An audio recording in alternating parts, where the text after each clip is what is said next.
31 planes of existence. That means in the whole universe, all those living beings are categorized or divided into 31 groups. Here in this world or in this planet, we can see many of them. Human beings, animals, and although we cannot see, some sort of invisible living beings such as spirits, ghosts, or devils also exist in this world. There is no separate world for ghosts or devils or spirits. They do exist everywhere. Now let us start from the very beginning. Start from hell, from bottom up to the top. Hell is regarded as most miserable, very unfortunate, a state where living beings suffer throughout their life. Sufferings exist everywhere. As human beings also we suffer. But our suffering is not like sufferings in hell, because we have interval. We suffer, again we enjoy. We cry, again we laugh. Again we suffer. Now this is how we are. But in certain places, from their birth up to the last breath, for a long period, no happiness, no pleasure, no laughing, but physically and mentally most miserable and sufferings. No interval. From birth up to the death, not even 1 minute interval to take rest. That is called hell. This is the nature of hell. But hell is not located under this earth or under the great ocean or anywhere. It's very clearly Buddha has mentioned this. We should not think hell is a particular place located under this earth or under the great ocean. And not only one place where there are sufferings from their birth up to the last breath. There you can find hell. As human beings also we suffer in hell. As animals also they suffer in hell. As spirit or ghosts or devils also they suffer in hell. But they have interval. Some have no interval. All the other religions talk about hell. But their concept or their belief about hell is different. To them, hell is eternal, permanent or everlasting. Buddhism says there is no such place. There is no such life that which exists forever without change. Again, other religions say hell is created by God or devil. Buddhism says hell is not created by anybody.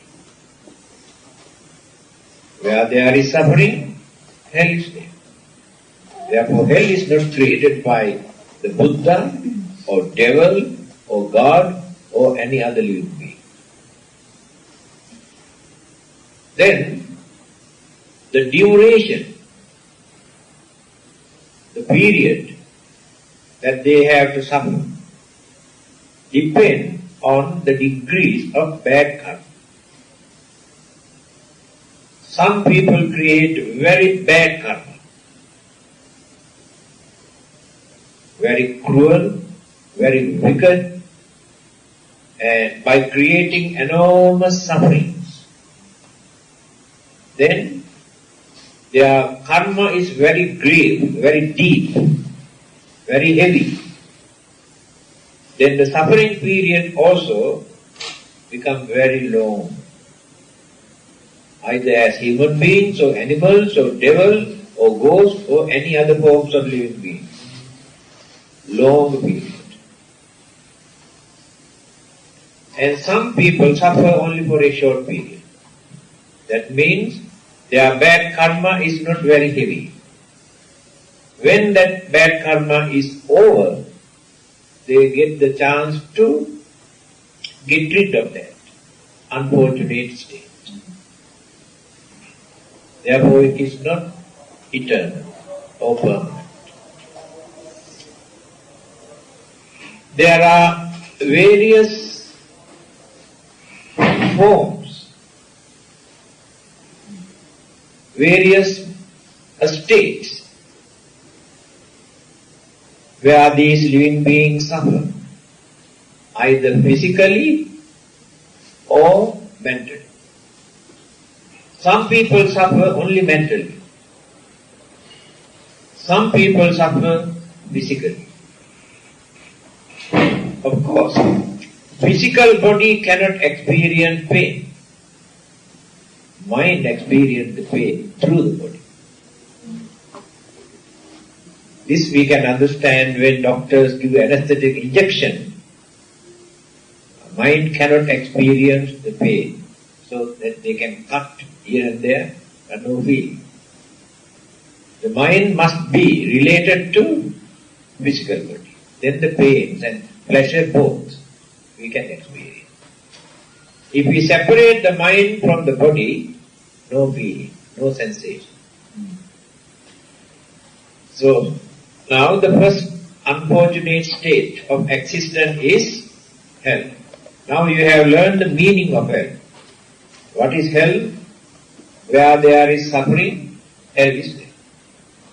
That's all. Otherwise it is not a separate or ready-made place under this earth.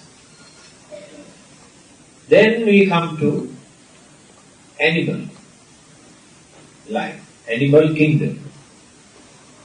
I don't know why people use the word kingdom for that. They never say human kingdom. Only animals enjoy that. Very respectable word, animal kingdom. Animals are very unfortunate. Then you can say certain dogs and cats enjoy their life better than human beings. They get nice food and comfortable bed to sleep and medicines and look after. They have some servants also to look after them. Not in that sense. Why they are unfortunate? Then you have to compare human life with animal life. Then you can understand that animal life is very unfortunate. Whether they get good food or comfortable life or not. Right? They do not know anything about their life. They are in the dark. They do not know how to mold their next life.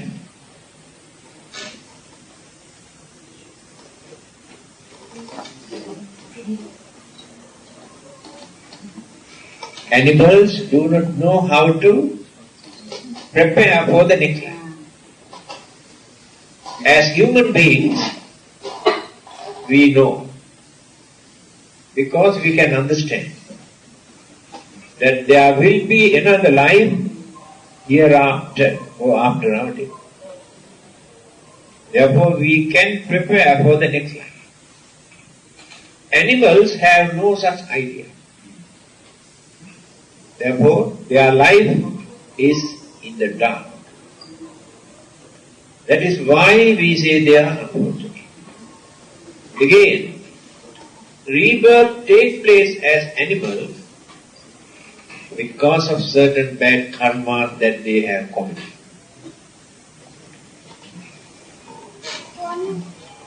Some human beings behave, live like animals.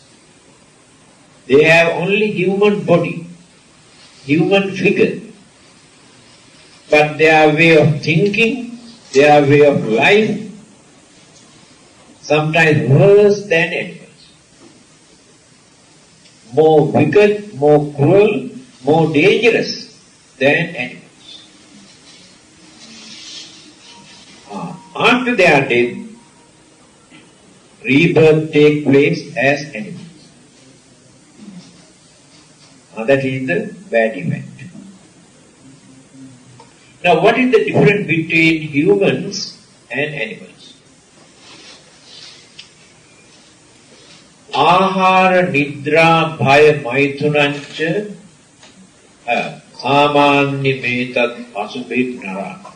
This beautiful saying in Sanskrit language explains the difference between humans and animals. Eating, sleeping, sex, and self-protection. These four things you can find in every living being. Eating, sleeping, sex, and fight. Self-defense to protect their life. If human beings also live only eating, sleeping, experiencing sex, and fighting for their protection, then what is the difference between animals and humans? Is there any difference? And then how can we say we are superior or we are higher? There must be something. But we are very cunning. Animals are not that bad.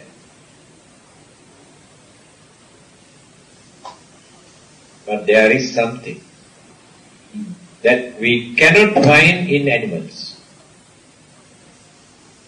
Dharmo hitesam adhiko visesa. We have something extraordinary thing. What is that? Dharma. This dharma you cannot find in animals. What is dharma? Dharma means noble life. Noble means respectable life. Respectable means harmless life. Harmless means by maintaining, cultivating certain good qualities, virtues. They are known as humane qualities. As human beings, we develop humane qualities. To respect our human dignity. By giving due credit to our human intelligence. This intelligence you cannot find in animals. They are not intelligent. They have mind, but very, very limited. For their survival, for their protection, or for their enjoyment. They can extend their mind only for that. But as human beings, we have an intelligence. We can extend this intention throughout the whole universe. It is very dark. It is very powerful. If we develop it, this intelligence. So, first time, human beings are the only living beings who have discovered a religion. Religion was not given by God, discovered by human beings. Other living beings have no religions. That is called Dhamma. This Dhamma help us, support us to continue our way of life without suffering, without becoming unfortunate living beings again, without becoming animals, without becoming devils or ghosts or spirits, without becoming unfortunate human beings. You know, there are so many unfortunate human beings in this world. Some are mad, mentally retarded, blind, deaf, dumb, crippled, or stupid. They are unfortunate human beings. Why they have to suffer like this? Why rebirth has taken place like this? Because they did not follow the Dhamma. They did not lead a religious life. Just lived. Sometimes worse than animals, as I mentioned. But the human mind discovered religion to guide mankind, to lead a respectable life, by allowing others also to enjoy their life without disturbing them. That is religious way of life. So when we allow others also to enjoy their life, then we reduce our jealousy, our anger, our hatred, our ill will, we reduce. Then we become very noble, very respectable. But how many human beings are there who can do it? So, now you realize the difference between animals and humans. As human beings, we can prepare our next life to be better than this existing life.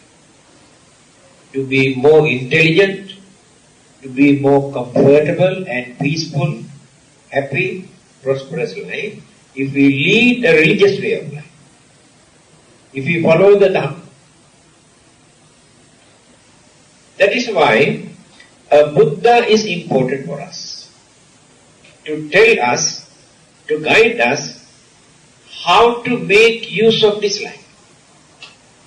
Otherwise, we do not know what to do with this life. We cannot understand. We think the purpose of our life is enjoyment. But the same enjoyment create enormous sufferings later. Worries, disappointment, unsatisfactoriness through the enjoyment. Therefore, enjoyment is not the main purpose of our life. Then what is the main purpose?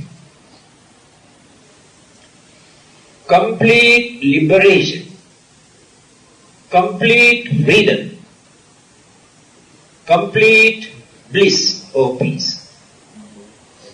Now we have no peace, we have no bliss, we have no freedom, we have no salvation. Every day we grumble, we accuse, we blame, we complain, because we have no satisfaction, we have no freedom. We cannot satisfy with this life. That is why we always grumble and accuse and blame others. Then where is happiness? But religion teaches how to tolerate certain things, how to face certain things, how to overcome certain things, and how to stop certain things. By using our human intelligence, we can do that. But many other living beings have no such opportunity. They had to face. They become victims very easily. But as human beings, we try to escape from certain things by using our intelligence. So, animal life is miserable, unfortunate, and nobody knows the fate of their life after they are dead. But continuity of life process remains. Then the third one,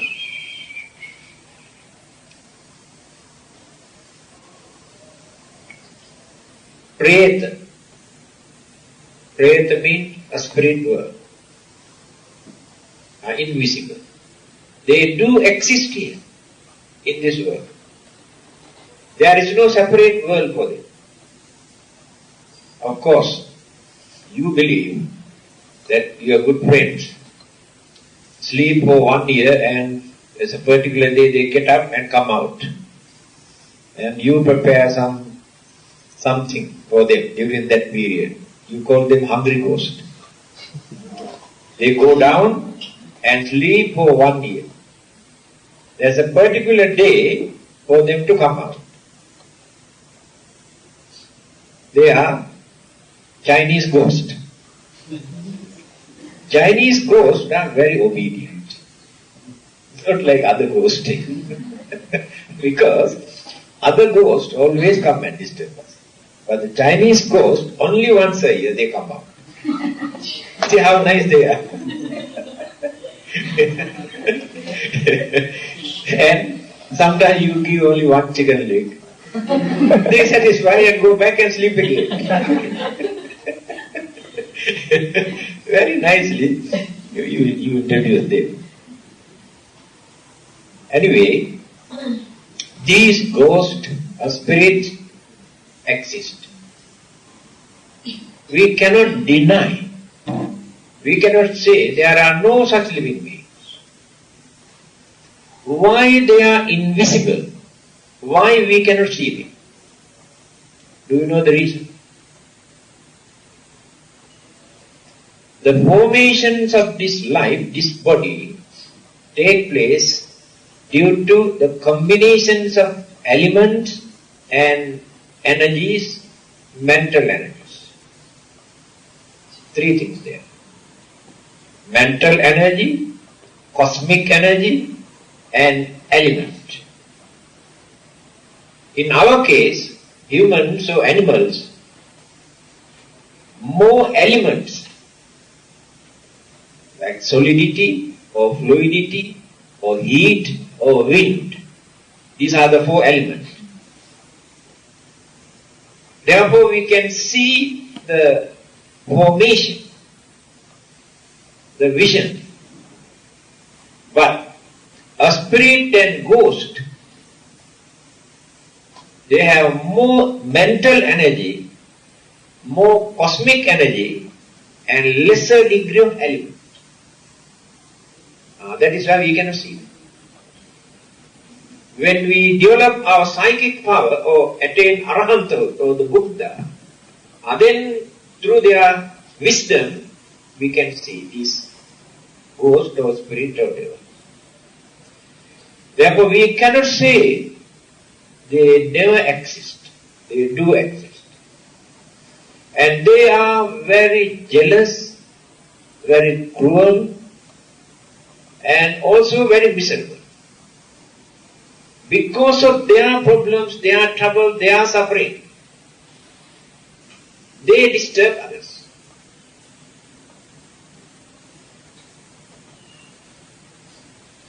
Why do they disturb?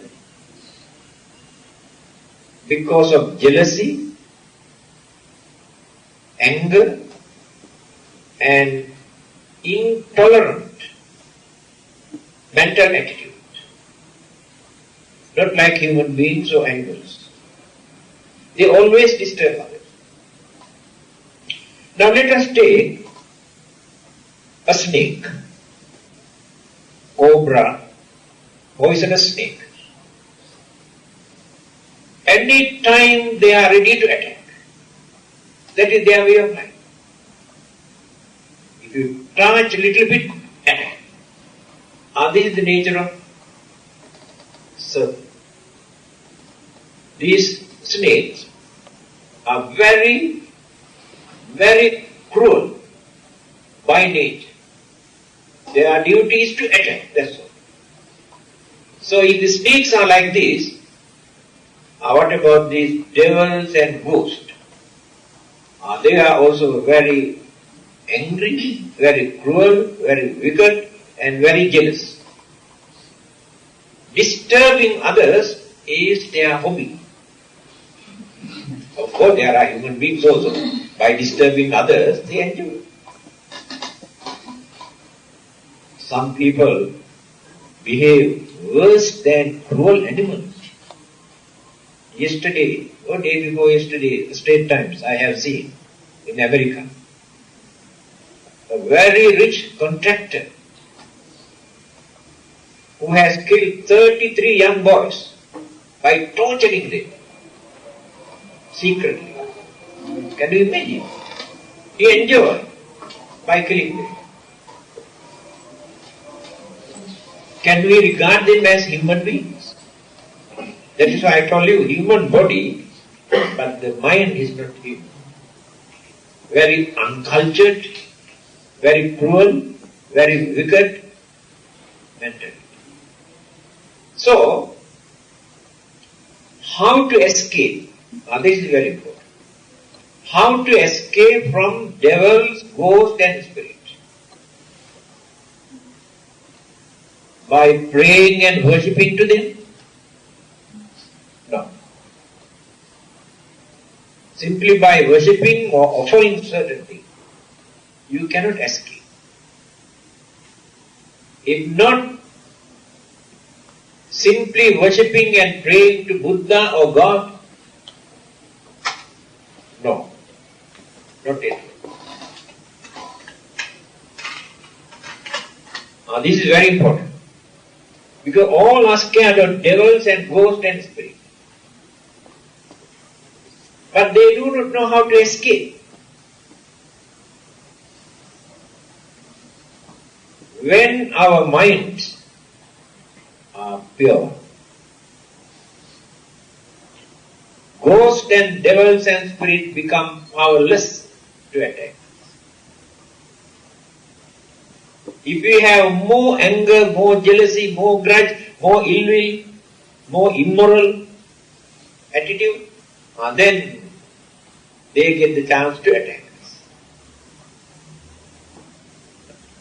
Take for instance, you are very kind. You never disturb others. You are very honest. You never bluff others. Never tell a lie.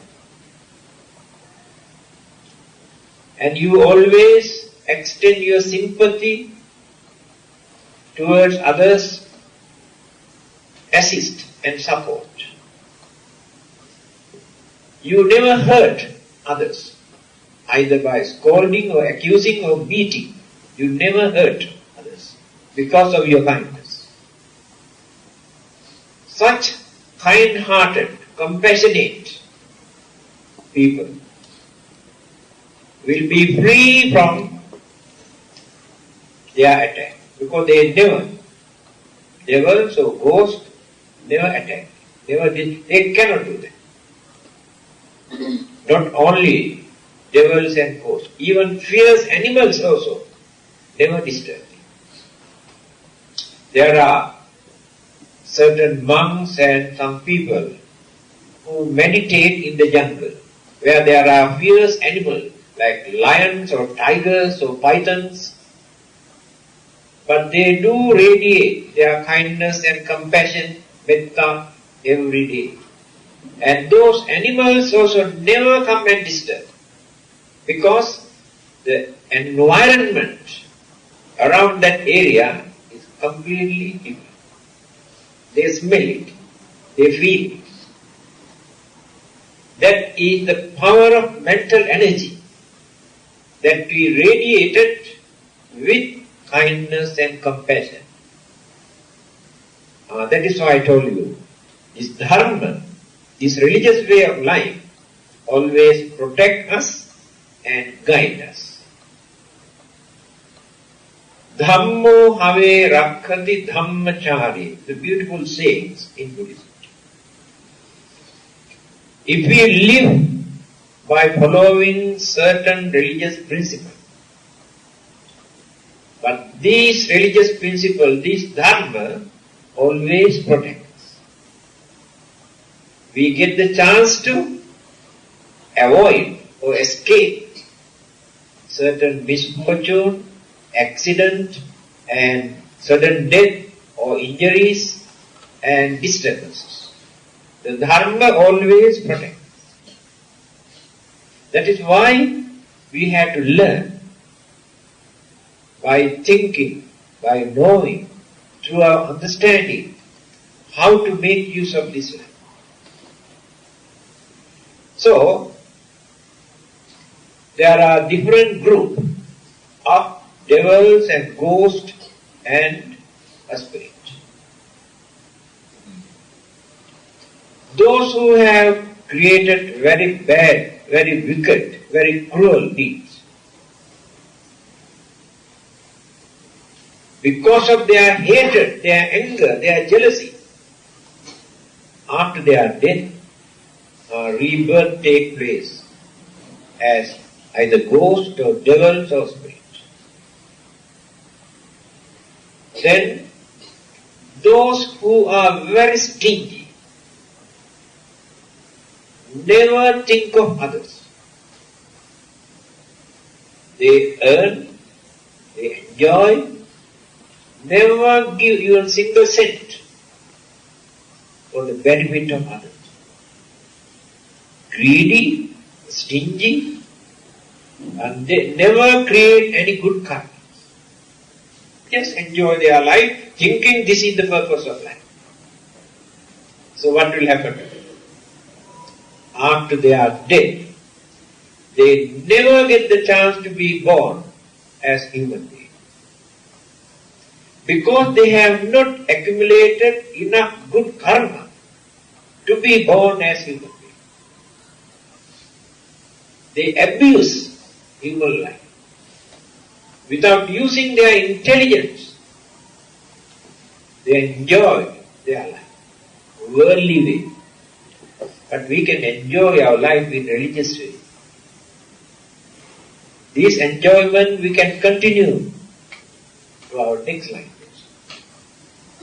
The happiness that we gain through religion by helping, supporting, assisting others, we enjoy while we are here in this world, and after our death, when rebirth takes place in the next life also, we enjoy our life.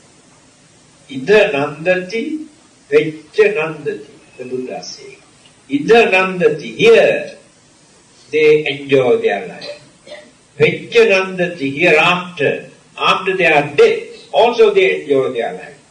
Because of their happiness that they gain by doing meritoriously, religious work, helping others. And this is the way how to make use of the life. Then some others who develop their cruelty, enmity, anger, all the while, day and night, boiling and boiling and boiling with anger and hatred and cruelty and enmity. They have so many enemies. If they die, with those evil thoughts, hatred, anger, jealousy and enmity, by hating some people as his enemies, they never get the chance to be born as human beings again. People cannot understand how dangerous this mentality. That is why some understanding people, before their death, they apologize. They approach their enemies. If I have done something wrong, please forgive me. Many people do that before they are dead, because they know this will disturb their next life. If they die with that enmity or with that anger. So it is very dangerous. So, after their death, what will happen? They also become some of those devils or ghosts or spirits. Because of that anger. And some others, by leading very unhealthy, meaningless, immoral, harmful, dangerous life, by encouraging others also to do the same thing. After they are dead, it is difficult for them to be born as human beings. They also become either spirit or ghost or devil. For a long period they do exist. Not like human beings or animals. Their lifespan is higher than humans and animals. Their lives is unfortunate, full of suffering, and again after their death, they also die. After their death, sometimes they become worse than devils or ghosts, because throughout their life they disturb others. This is the uncertainty. Then come to human life.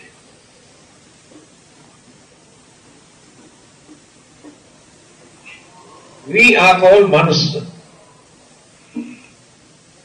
Animals are called tirachina in the Buddha's language, Pali language. Tirachina means living beings who walk in this way. Cats and dogs, they walk in this way. Their head is like this, isn't it? So they are called tirachina. We are called manusa. Manusa, mana. Mana means mind. Only living beings who can develop the mind. That living being is called Manus. There is no any other living beings who can develop further and further and further intelligence through their education or through their intelligence, by thinking, analyzing, investigating. They can develop and develop and develop.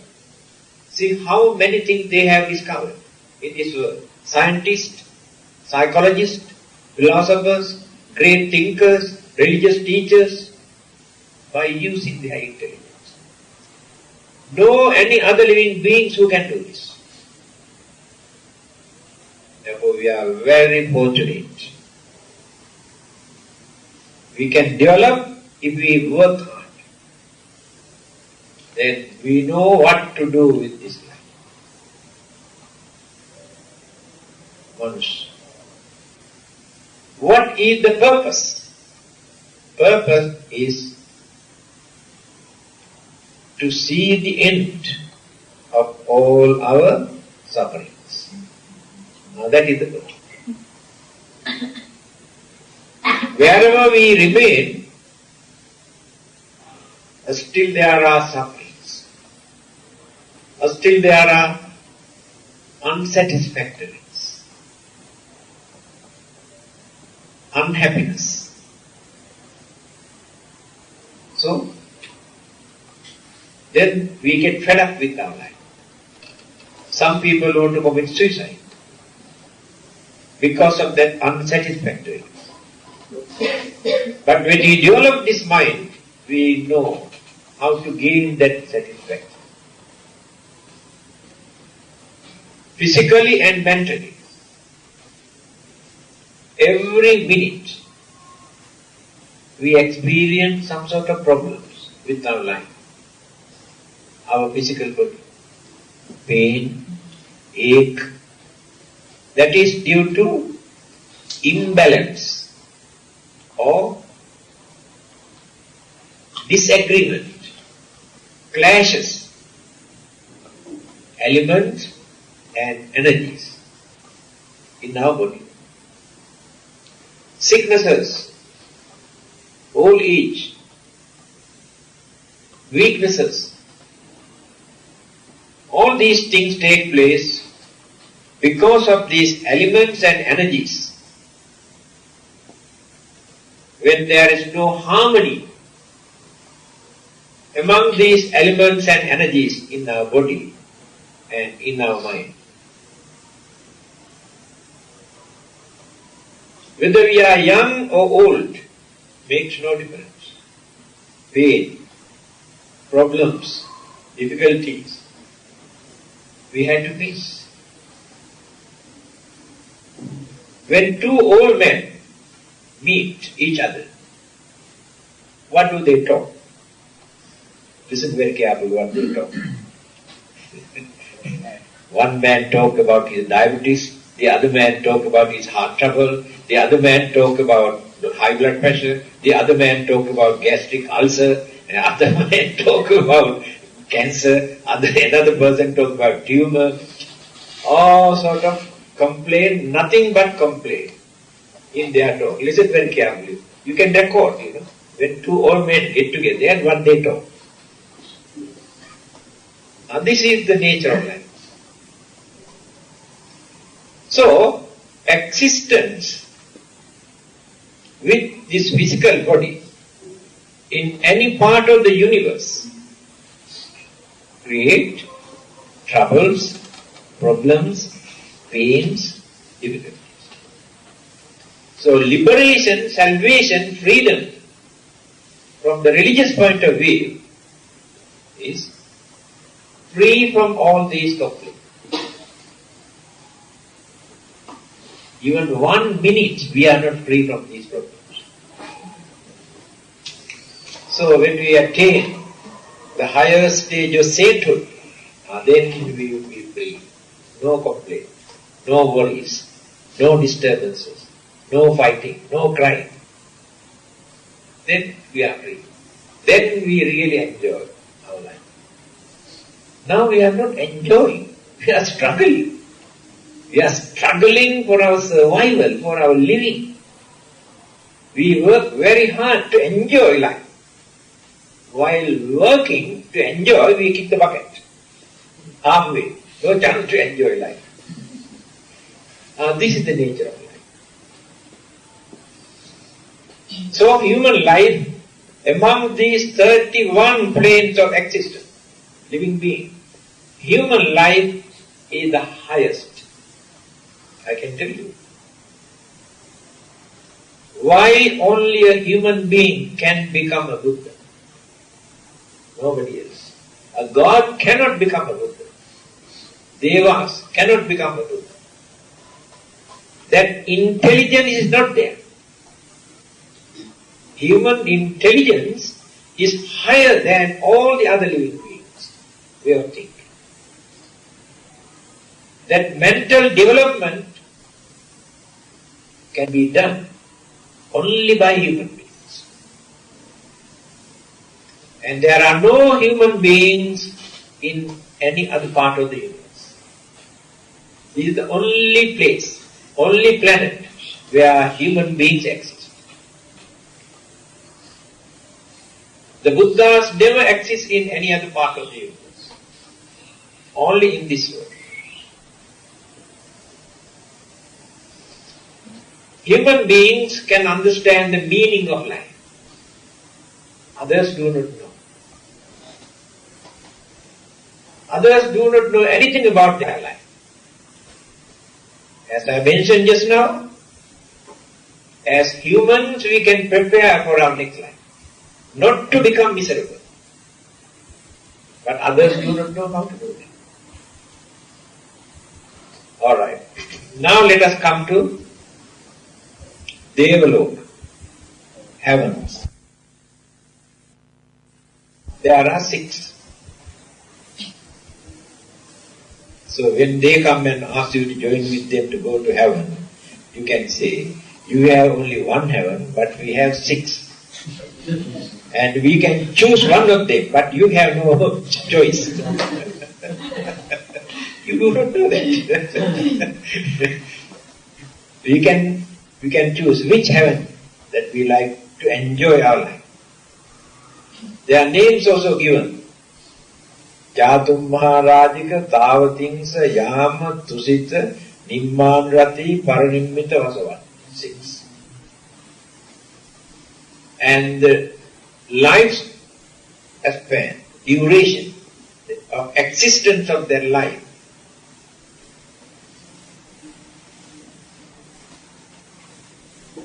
"50 years here in this world, 1 day to the lowest heaven." Devaloka. This is true. 28 days here in this world, 1 day to moon. You know that, is it? Only 1 day. So, lowest heaven, Devaloka, they exist 500 years according to their calculation. 500 multiplied by 50, how much? How much? Your arithmetic is very weak. 500 multiplied by 50. How much? 25,000. 25,000. They can exist 25,000 years. Lowers heaven. Enough.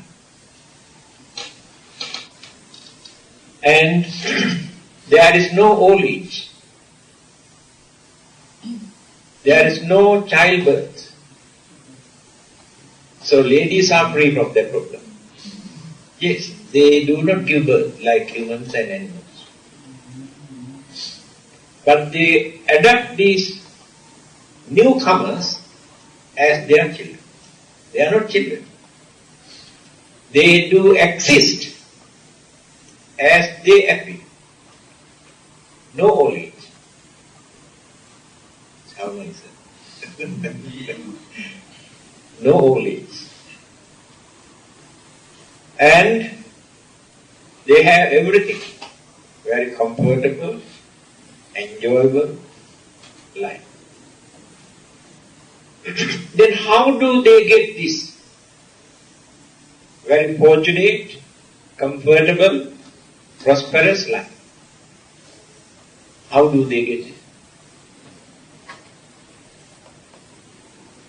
Can you tell me? Now if you want to go to heaven, is there anything that you have to do? Simply by praying and worshipping you cannot go to heaven. These are accumulated good deeds that they have done. That is one thing. But that is not enough. Definitely we must have good karma. But these good karmas are not enough. You must have some other forces. Here the Buddha says, Satchan bhane nakujjaya dajja appasmimpi ajito. 3 things are there.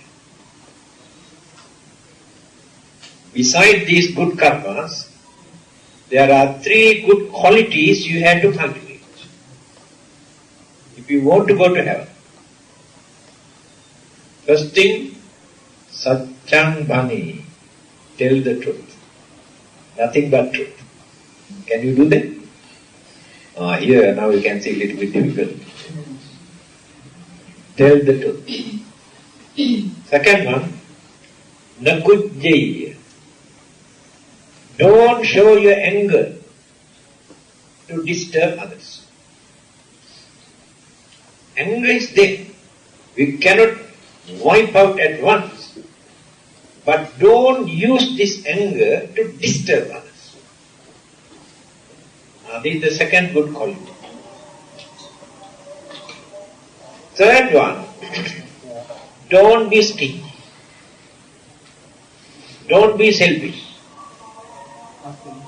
You have to give something, contribute something for the benefit of others, to release their suffering.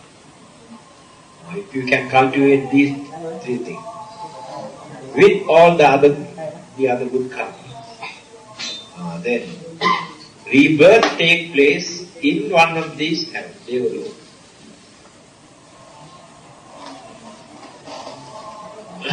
Again, the difference between Buddhism and other. Other religions say the heavenly life is eternal, everlasting, permanent, never change. Buddhism says no. There is no such place. Can spend millions of years. Even then, there will be an end to that life. Only the Buddha who discovers. But all the others believe it is everlasting. No change. Now the problem is this. These devas, they go on enjoying day and night by spending all their good merit.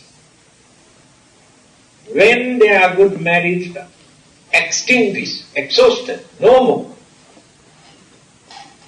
their life disappeared, just like the flame, this candle flame disappeared. When the flame disappears, there is nothing to remain. When their body disappears, after their death, there is no corpse or no dead body. Now, this is the nature of Deva. They appear, they exist, they enjoy. When there are no more good karmas to support, disappear. During their enjoyment, let's say 25,000 years, they enjoy. They have never done any meritorious deed. They never think of a religious way of life because they have no proper religion. And this is the day. That is why human beings are fortunate. Although we suffer, we think of a religion. We think of our next life. And we prepare for it. Devas go on enjoying. And here in this world also there are some human beings who have more than enough money and property and so many things, and they have no time to think of religion. Very busy. All the while counting money and busy. And suddenly die, nobody knows what happened to them. No time to think of religion. Just like those devas. But poor people, the more they suffer, the more they think of religion. Because they prepare not to suffer in the next life. So, devas have no chance, no opportunities, no facilities for them to do meritorious deeds while enjoying. Then rebirth takes place again. But they do not know where. Whether as human beings or animals or any other forms of living. After enjoying such a long period. Now this is the uncertainty of their life. Therefore the Buddha says, don't satisfy. After gaining that heavenly bliss in heaven, don't satisfy. Thinking, this is our final birth and this is enough for us. You have to go beyond that, further. 6 stages where they experience their worldly life in different ways. Now there is another thing. These devas have some worldly powers that we haven't got. And they can use these worldly powers to protect others, to support us. The Buddha teaches this. He says, when we do some meritorious deeds, religious work, invite these devas to come and share our happiness. Then the devas will be happy. When they come to know that we remember them, we invite them to share the happiness of the merit. So in return, these devas keep an eye on these people who remember Deva,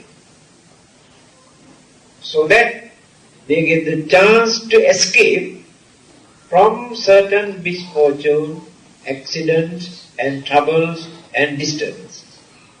So the devas can protect. This is the only thing these devas can do. They cannot give us knowledge. They cannot give us wisdom. They cannot give us salvation. They cannot send us to heaven or nirvana. Impossible. But they can do certain worldly help in our day-to-day life for our protection.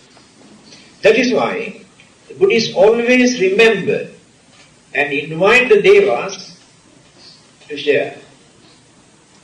So we say, Akasattha Ummattha Deva Naga Mahitthika Punyantang Anumoditva Chirang Rakhantu Lokasada.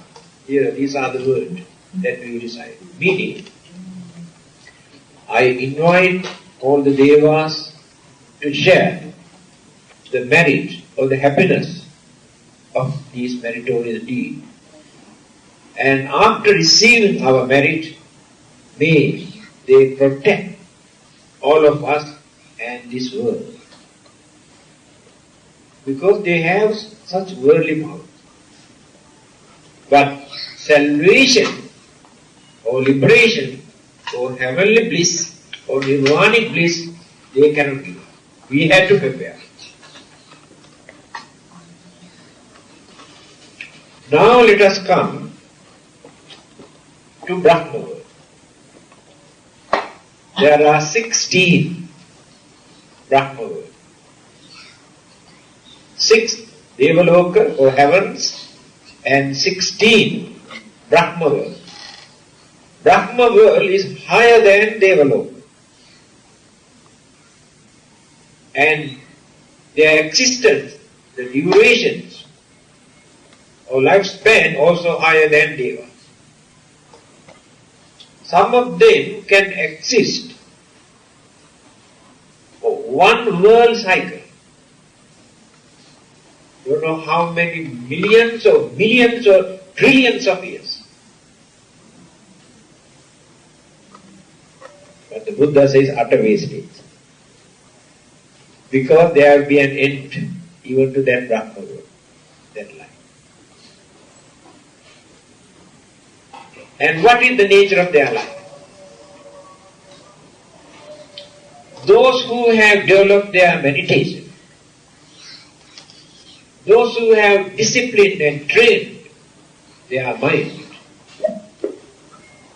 those who have trained their senses, 5 senses, without becoming slaves to their senses, through their meditation. After they are dead, rebirth takes place. That means higher than human, human in worldly sense. Higher than human, not intellectually, but worldly sense. They are higher than humans. They are higher than devas. Why? They are fortunate. They always experience peace, calmness, satisfaction, happiness. Why? They are not crazy for sensual pleasure. Here in this world, where human beings and animals exist, all their problems, troubles and violence and bloodshed and war, killing each other because of the sensual pleasure. Why animals, cats and dogs fight and bite each other? Because of sensual pleasure. Why human beings kill each other, create violence and bloodshed and disturbances? Because of sensual pleasure. If the senses are under control, they behave as cultured human beings, very noble human beings. So those Brahmas, just because they have trained and disciplined and cultured their mind through their meditation, they lead very peaceful life. No worries in their mind, no disturbances in their mind. They have no grudge or jealousy in their mind. They have satisfaction. Three senses are very calm, not active. They don't want to use. The smell, taste and feeling. Not interested. They don't take solid food just like us. For they are living solid food like rice and bread and all these things, not necessary. They don't like to have a nice smell, fragrance, not necessary. They don't like to have nice feeling. They use only two senses, eyes and ear, for their living. That is why they can lead a very peaceful life. When people meditate as human beings, by controlling their senses, they also experience. And they reduce their crazy attitude toward pleasure or sex or these things. That tension, that anxieties reduce. Because that creates a lot of worries and disturbances through meditation. So the Brahmas experience full satisfaction, calmness, relax. We have no chance to relax. But they cannot carry on forever. Now that is the problem. Until the Buddha appeared in India, people never knew this. There were so many Indian religions at that time, 2500 years ago. In every Indian religion, the followers believe that Brahma world is the final goal, eternal, everlasting life. The Buddha said, no. You have to go beyond that further. Because those Brahmas have not completely purified their mind. They have suppressed, they have controlled, They have reduced so many evil forces from them. But still remain the roots of craving for existence and little bit of anger, emotion, and little bit of ignorance, illusion, are still remain. That is why rebirth takes place again. If these evil forces are no more in that mind, rebirth never takes place again. Then the Buddha pointed out. They had to eradicate, purify their mind completely. And then they can experience eternal bliss. That is not heaven, that is not Brahma world, it is Nirvana. Nirvana is not a place. Nirvana is the bliss that we experience by eradicating all our mental impurities or evil thoughts. The peace and happiness that we experience in Nibbana is like this. I give you an example. Supposing you have a very painful gastric ulcer. Very painful. Every day you suffer. After taking certain precautions and medicines, completely got cured. No more gastric ulcer and no more pain. And you are very normal. Then, either doctor or somebody asked that person, how do you feel now? He said, I feel very nice. Can you tell me what is that nice? The word, meaning of nice there. Can you tell me what it is? He said, yes, I feel very nice. What is that nice? Can you tell me? Nothingness. Not exactly nothingness. Very nice. What is that?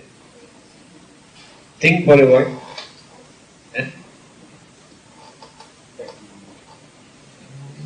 Not the correct answer. Correct? That's right. That is the correct answer. No more pain. Nice means no more pain. Otherwise there is nothing to show. This is nice. Nirvana is like this. So Nirvana is not a place to point out, that is Nirvana. What we experience, it is very nice, just like that. Got cured completely, no more pain, no more physical pain, no more mental disturbances. Then very nice. That is called Nirvana. But this Nirvanic bliss we cannot gain simply by worshipping or praying or what you call experiencing heavenly bliss or Brahma world. No. Still remain within these 31 planes of existence, wheel of existence. That is called repeated birth and death, birth and death, birth and death. That is what we are doing. Now in Brahma world there are two more. This you may not believe it because you cannot understand. Because there are many things that we cannot understand. We should not think that we can understand everything. In certain Brahma world, body exists without mind. Just like a rock. Do you think it is possible? Body exists, but there is no mind. Now this is the nature of this Brahma.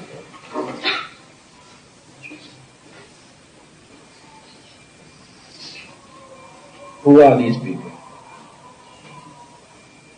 During their previous birth, they develop that particular meditation to control the mind. Mind controlling meditation. So they have stopped their feeling, sensation completely. But mental energy remains there. Mental energy is not functioning. After their death, rebirth takes place in this particular Brahma world.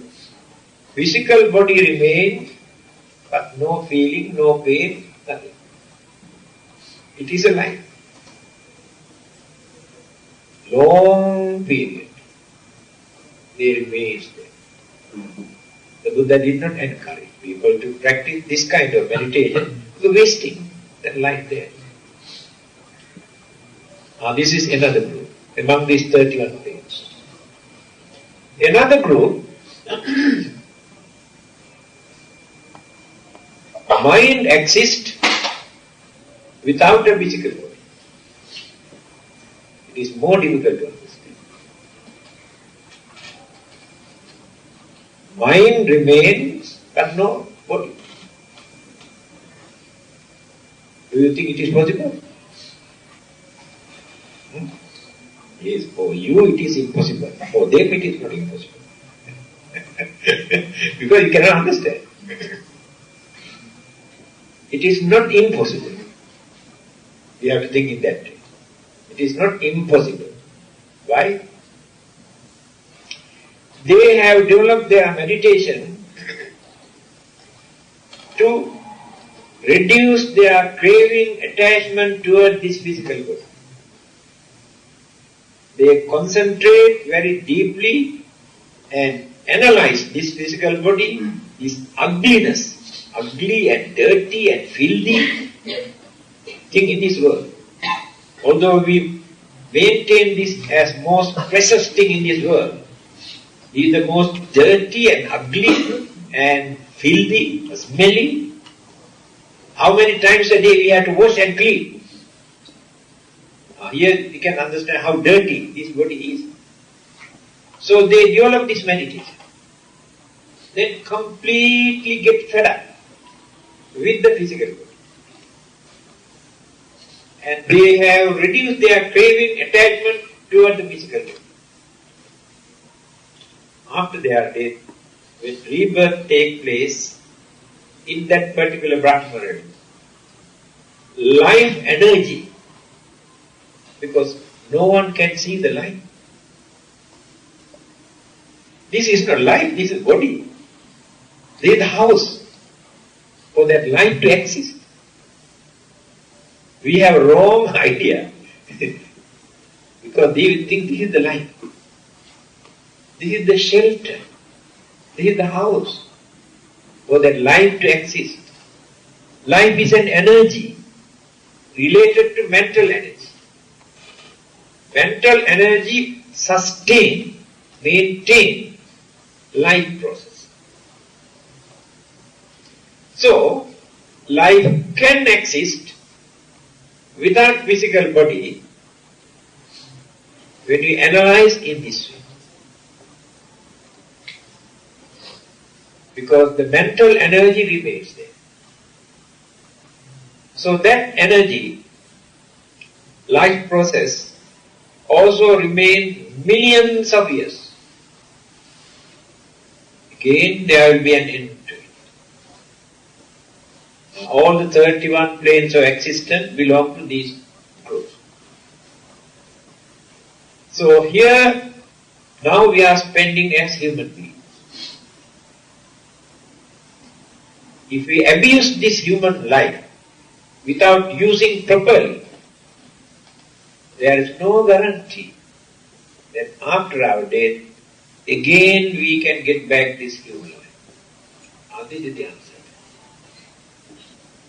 If you abuse and misuse this physical human body, in the next birth you become more fortunate to have 4 legs.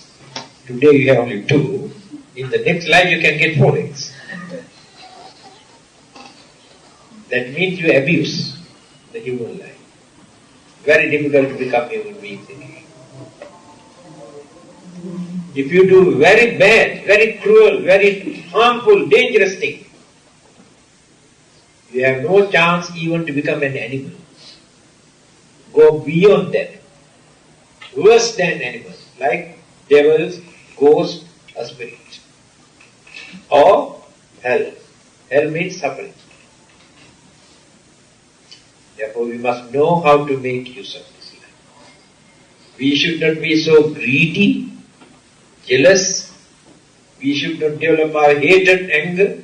We should not create enemies. By showing our anger, we harm ourselves. We harm others. That is why we need a religion. Religion teaches us how to make use of this life peacefully. Religion teaches us how to die without fear, without worries, without disturbances, how to die with hopes and confidence. Religion teaches us how to prepare our next life after our death. Without religion, all these scientific subjects, whatever worldly subject that you use, they cannot create this. Only religion.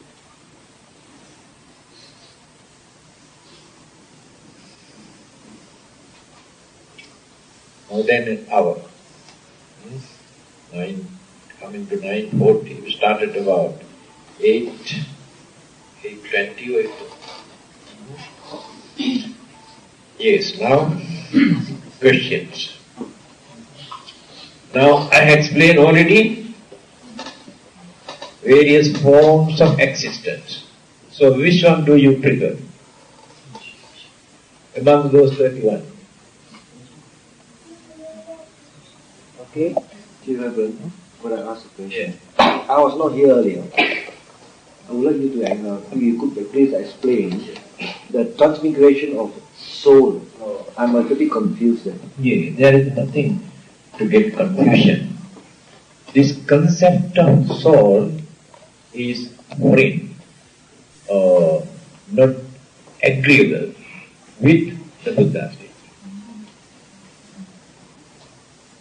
Now, all the existing religions in this world and all the other religions that existed few thousand years ago, all can join together when they come to this particular subject, soul. Buddha is the only religious teacher in this world who pointed out that this is only man's imagination. There is no such thing as soul, either created by anybody or come into existence automatically. Then he explained, what is soul? Where is it? What it is? Nobody knows. Alright. Buddhism says, mental energy is responsible for our life. When that mental energy is purified, life becomes fortunate. When that mental energy is polluted, then the life becomes miserable. Now let us take another example. We take 3 glasses here. 3 glasses of water.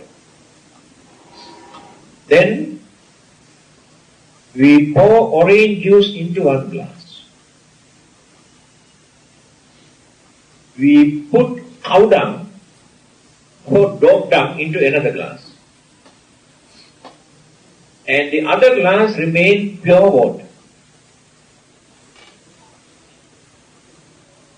Pure mental energy is just like the pure water that remain in the three glasses. When we add orange juice into one glass, we purify the purity of the water. But it is useful, it is drinkable. We say it is nice. So the worldly pleasure that we experience by polluting the purity of the mind is like the orange glass. But you have purified, dirty or polluted the purity of the water. But useful.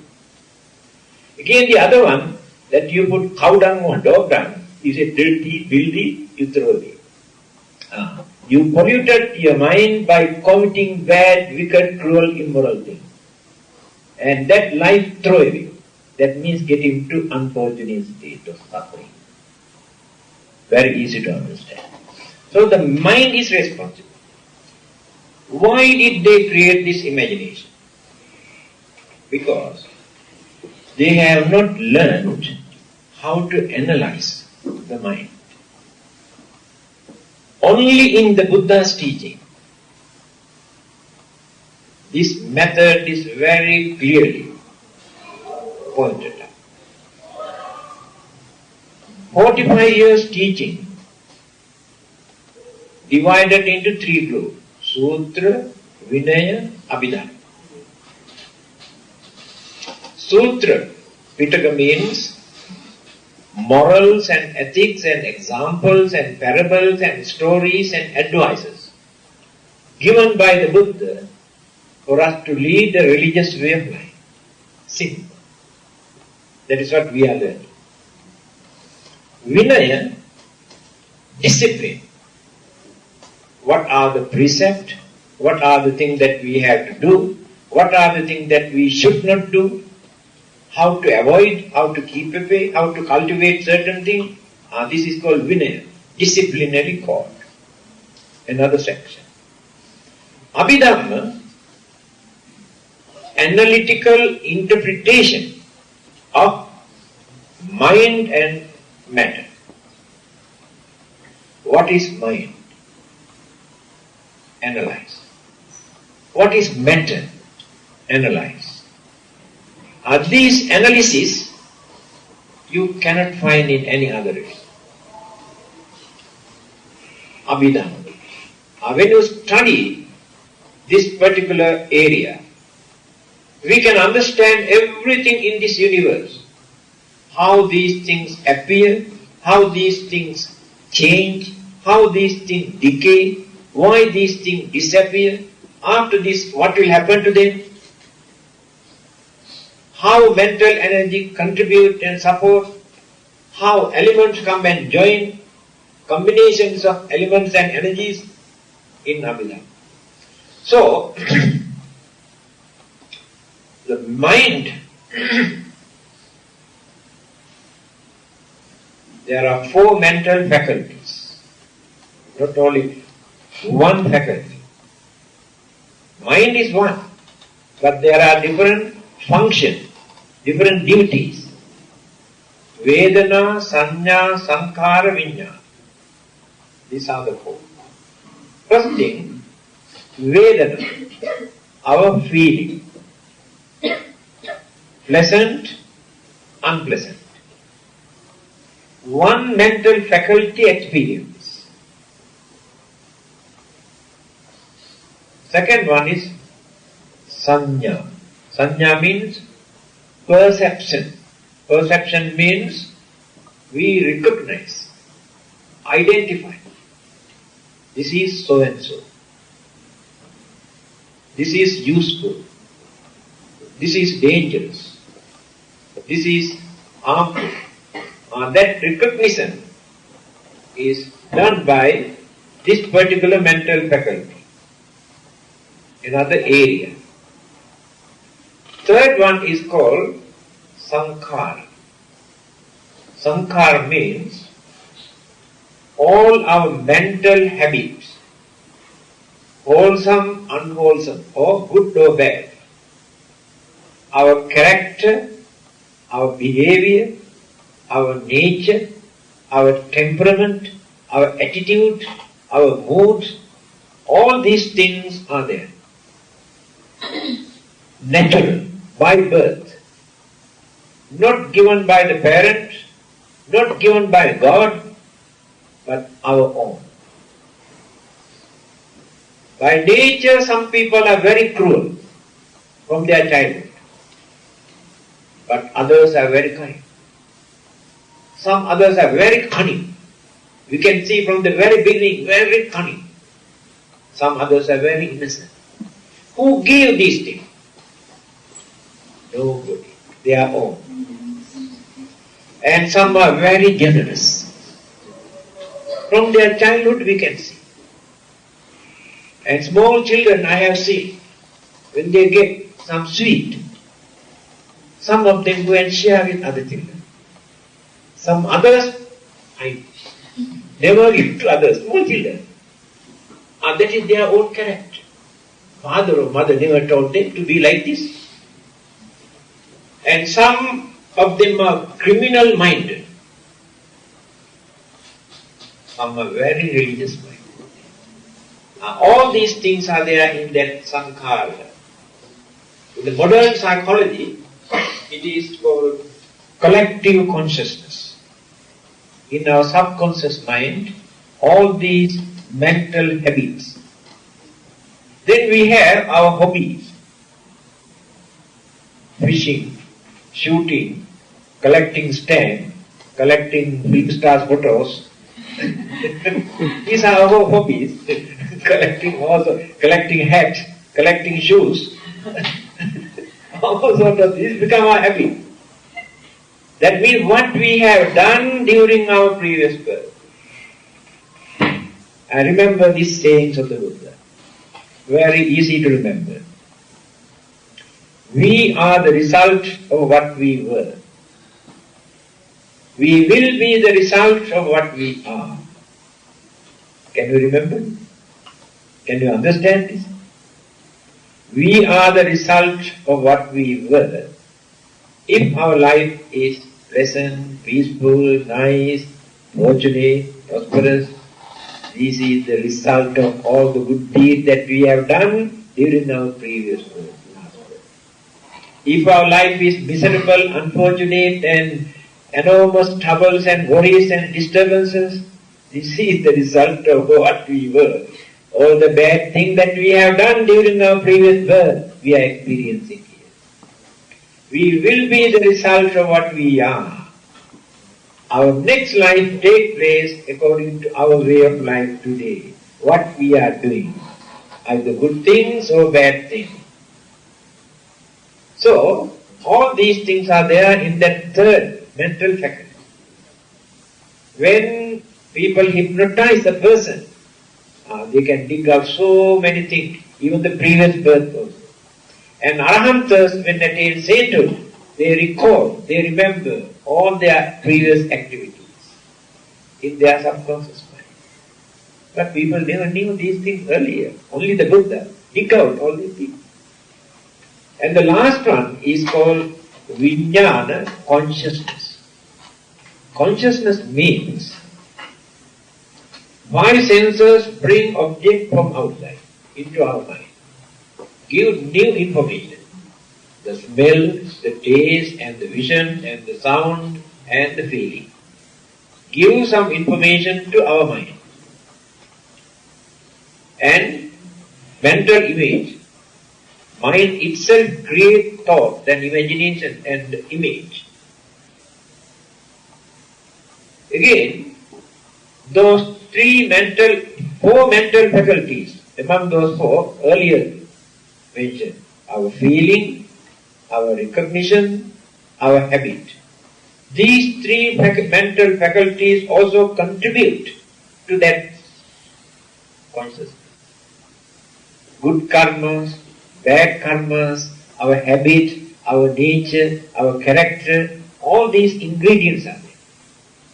So when that consciousness departed from here, transmitted from here, after our death, it is not the soul. People would not understand. So when that consciousness departed from here, again combined with the external cosmic energies and elements. After that, settled down in the mother's womb. Then, so there is no place for soul in Buddhism.